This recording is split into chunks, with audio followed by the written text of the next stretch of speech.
ഈശോ മിശിഹായ്ക്ക് സ്തുതിയായിരിക്കട്ടെ. ഈശോ നമ്മളെല്ലാവരെയും സമൃദ്ധമായി അനുഗ്രഹിക്കട്ടെ. നമുക്ക് വീണ്ടും നോമ്പ് കാല ചിന്തകളിലേക്ക് കിടക്കാം. ഇന്ന് നമുക്ക് യേശയ്യായുടെ പുസ്തകത്തിലെ 1 അധ്യായത്തിലെ 16ഉം 17ഉം തിരുവചനങ്ങൾ വായിക്കാം.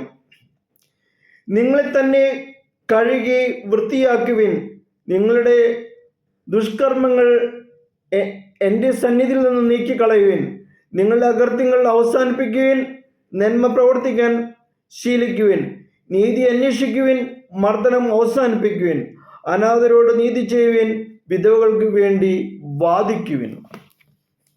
Praise the Lord.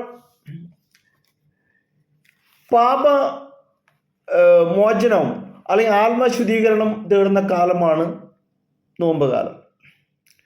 അതിൻ്റെ ഭാഗമാണ് കഴിഞ്ഞ ദിവസം പറഞ്ഞതാണ്. അതിൻ്റെ ഭാഗമാണ് എന്താണ്? തീർത്ഥാടനവും തീർത്ഥസ്നാനവും മറ്റുള്ള അതിൻ്റെ അനുഷ്ഠാനങ്ങൾ. യോഹന്നാന്റെ വാക്ക് കേട്ട് ഭയന്ന ജനം ആസന്നമായിരിക്കുന്ന ശിക്ഷാവിധിയിൽ നിന്ന് രക്ഷ നേടാനായി ജോർദാൻ നദിയിൽ സ്നാപയോഹന്നാൻ അടുത്ത് വന്ന് നദിയിൽ മുങ്ങിയത് ഉദാഹരണങ്ങളാണ്. ഇതുപോലെ മിക്കവാറും എല്ലാ മതങ്ങളിലുണ്ട്. വിശുദ്ധ നദികളിലും പാപമോചനം തേടിയുള്ള മുങ്ങലും കുളിയുമെല്ലാം. ഇത് നമ്മൾ അടുത്ത സമയത്ത് നമ്മുടെ നാട്ടിലും വലിയ മുങ്ങലും കുളികളൊക്കെ നടന്നിട്ടുണ്ട്. നമുക്കറിയാം. അതിൻ്റെ വിശദാംശത്തിലേക്ക് കടന്ന അത് വേറെ ഇഷ്യൂസുമാണ്, അതുകൊണ്ട് അവൾക്ക് കിടക്കുന്നില്ല. അപ്പോൾ ഇവിടെ എൻ്റെ പോയിന്റ് എന്ന് പറഞ്ഞാൽ പലതരത്തിലുള്ള ക്ഷാളനങ്ങൾ പാപമോചനത്തിനായി ബൈബിളിൽ നിർദ്ദേശിച്ചിട്ടുണ്ട്, പ്രത്യേകിച്ചും ലേവ്യരുടെ പുസ്തകത്തിൽ. എന്നാൽ ഈ ആചാരങ്ങൾക്കൊന്നും ആത്മാവിനേറ്റ മുറിവെടുക്കാനോ കഴുകി ശുദ്ധമാക്കാനോ കഴിയില്ല എന്ന് പ്രവാചകൻ തറപ്പിച്ച് പറയുന്നു. ബാഹ്യമായ ക്ഷാളനം കൊണ്ട് പുറം ശുദ്ധമാക്കാം, എന്നാൽ ഹൃദയം ശുദ്ധമാക്കാൻ ഇതുപോരാ. അതിനു വേണ്ടത് സമൂലമായ ജീവിത നവീകരണമാണ്.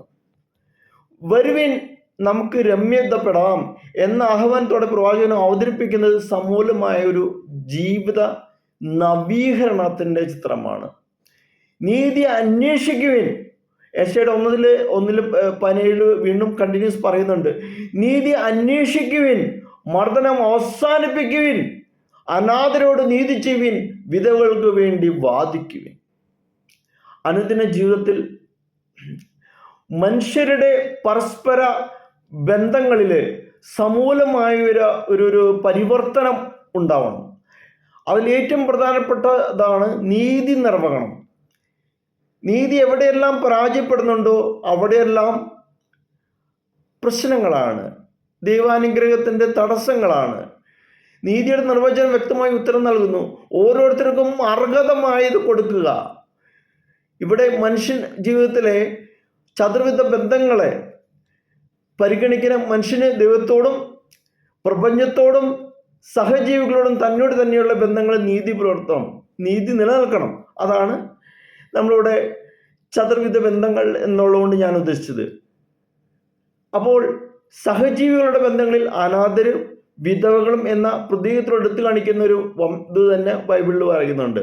നീതി കാണിക്കുക, അതായത് ഒരു അവഗണിക്കപ്പെട്ട ആളുകളോട് അവകാശങ്ങൾ നിഷേധിക്കപ്പെട്ടവരുണ്ട്, അതിനോട് അധകൃതരുണ്ട്, മർദ്ദിതരുണ്ട്, ചൂഷിതരുണ്ട് എന്നെല്ലാം വിശേഷിക്കപ്പെട്ട ഒരുപാട് വിഭാഗങ്ങളുണ്ട്.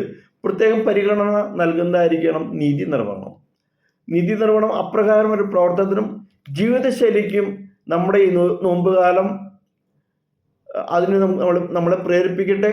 അല്ലെങ്കിൽ നമ്മൾ പുറമായ ക്ഷാളനം കൊണ്ട് കഴുകുന്ന അത് ഉൾഭാഗം ക്ലിയർ ആവില്ല.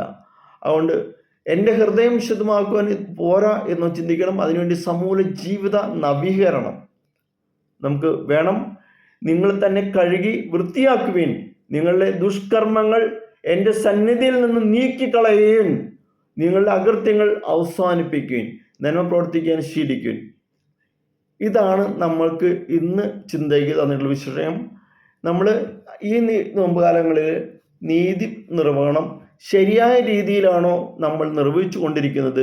എവിടെയെല്ലാം അതിൻ്റെ കുറവുകൾ ഉണ്ടോ, അത് അവഗണിക്കപ്പെട്ടവരോട് നമ്മൾ അനീതി പ്രവർത്തിക്കുന്നുണ്ടെങ്കിൽ ആ പ്രവർത്തന മേഖലകളെ സമൂലമായിട്ട് മാറ്റിക്കൊണ്ട് ദൈവത്തിൻ്റെ കൃപയ്ക്ക് ഉതകുന്ന വഴിയിലേക്ക് നമ്മുടെ പ്രവർത്തന മേഖലകളെ തിരിച്ചുവിടുക. കർത്താവെ, നമുക്ക് പ്രാർത്ഥിക്കാം. നല്ലവനായ ഈശോയെ, കർത്താവെ, ഞങ്ങൾ സമൂലമായൊരു മാറ്റത്തിനായിട്ട് ആഗ്രഹിക്കുന്നു. ഞങ്ങളുടെ നീതി നിർവഹണ മേഖലകളിൽ കർത്താവെ, എവിടെയെല്ലാം അവഗണിക്കപ്പെട്ടവരെ ഞങ്ങൾ വീണ്ടും വീണ്ടും അവഗണിക്കുന്നു. കർത്താവെ, അത് ഞങ്ങൾക്ക് മനസ്സിലാക്കി തരണമേ. അവിടെ നീതി പൂർണ്ണമായി നിർവഹിക്കാനുള്ള കൃപ ഞങ്ങൾക്ക് നൽകണമേ. ആത്മാവിനാൽ ഞങ്ങൾ നിറയ്ക്കണമേ. ജ്ഞാനം നൽകണമേ. പൂർണ്ണമായിട്ട് സമർപ്പിക്കുന്നു. ഞങ്ങളെ അനുഗ്രഹിക്കണമേ. ഹല്ലേലൂയ.